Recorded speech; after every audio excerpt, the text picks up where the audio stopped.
बिस्मिल्लाहिर्रहमानिर्रहीम।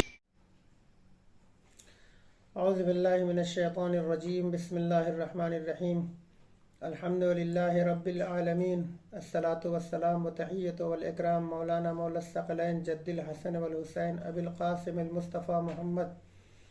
अल्लाहुम्मा सल्लि अला मुहम्मदिन व आलि मुहम्मद। रब्बि इश्रह ली सदरी व यस्सिर ली अमरी वहलुल उक़दतम मिन लिसानी यफ़क़हू क़ौली। अम्मा बाद। नाज़रीन किराम, सलामुन अलैकुम व रहमतुल्लाहि व बरकातुहू। नाज़रीन, मुसलसल आप लोगों ने अलग अलग मौज़ूआत पर अक़वाल मासूमीन की रोशनी में बातें सुनी हैं, लेकिन अब इससे पहले कि और आज की जो वीडियोस पड़ी हैं, जो आप लोगों ने देखा है, मुजनिब इंसान किस तरीके से होता है, उसका क्या है, उसका नुकसान क्या है, उसका जो है मुजनिब होने के बाद क्या करना चाहिए, तमाम तफसील आप लोग जान चुके हैं।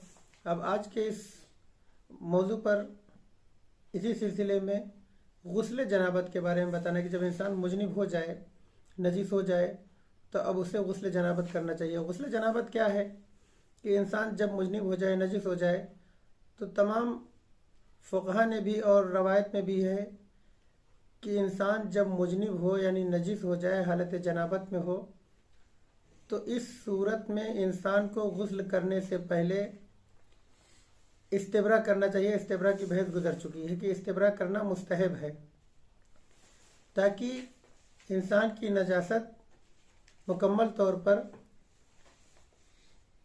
ख़त्म हो जाए, निकल जाए। जब ये इस्तिब्रा कर लेंगे, उसके बाद फिर गुस्ल से पहले बेहतर है कि इंसान कुल्ली करे, नाक में पानी डाले। और ये गुस्ल क्या होता है? गुस्ल दो तरीके का होता है कि जब इंसान नजी से पहले अपनी बदन की नजासत को, जो नजासत बदन पे लगी है, उसको पाक करे, और नजासत को पाक करने के बाद इंसान गुस्ल को दो तरीके से अंजाम दे सकता है। एक होता है गुस्ल तरतीबी, एक होता है गुस्ल इल्तिमासी। गुस्ल इल्तिमासी वो है कि नियत किया, गुस्ल जनाबत मैं करता हूँ वाजिब कुर्बतन इल्लल्लाह, यानी नियत करने के बाद इंसान किसी तालाब में या हौज़ में एक बारगी अपने आप को उसमें कूद जाए, उसमें छलांग लगा दे। तो यह है इल्तिमासी कि पूरे बदन का पूरा हिस्सा कोई बाकी न रह जाए, पूरा पानी में डूब जाए, भीग जाए बदन का पूरा हिस्सा। तो यह है गुस्ल इल्तिमासी। एक मरतबा में पानी में छलांग लगाना, कूद जाना, कि जिसके ज़रिए से बदन का पूरा हिस्सा एक दफ़ई यानी बदन का पूरा हिस्सा भीग जाए, इसे कहते हैं गुस्ल इल्तिमासी।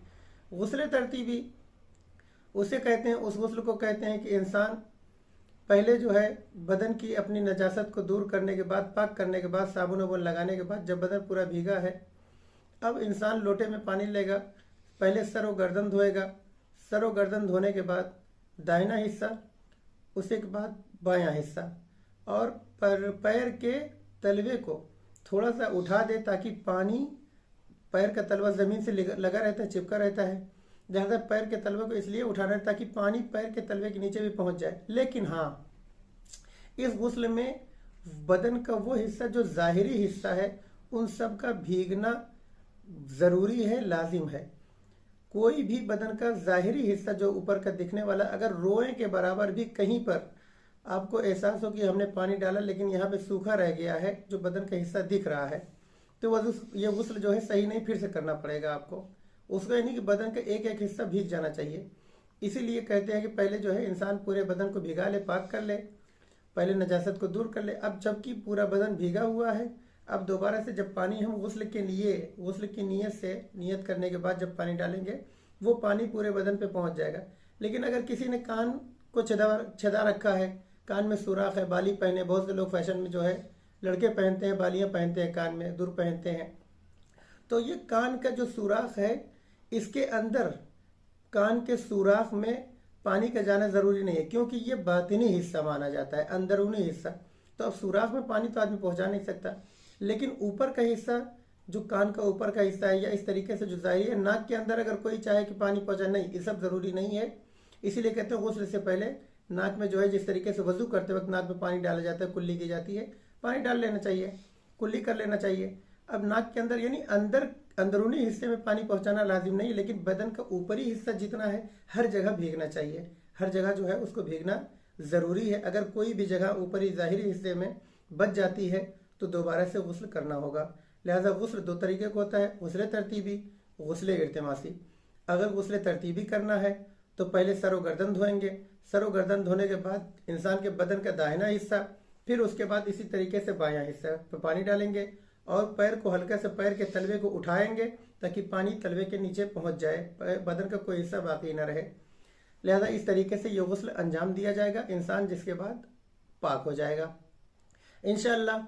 अब इस वीडियो के बाद कुछ दिन के बाद आप लोग मसले मसाइल की शक्ल में वो मसाइल जो कि इंसान मौलाना से पूछते हुए शर्माते हैं या मौलाना बता नहीं पाते हैं, तो इस मसाइल को जो है छोटी छोटी क्लिपों की शक्ल में, जो ज़रूरी मसाइल हैं, अभी माह मुबारक भी करीब आ रहा है, रमज़ान में किस तरीके से रोज़ा बातिल होता है, कैसे नहीं होता है, इंसान क्या करे क्या ना करे, सारे मसाइल इंशाअल्लाह धीरे धीरे, सारे वो मसाइल के जो आम तरीके से लड़के पूछते नहीं हैं, सारे मसाइल छोटी छोटी क्लिप की शक्ल में बयान किए जाएंगे तवज़ील मसाइल से।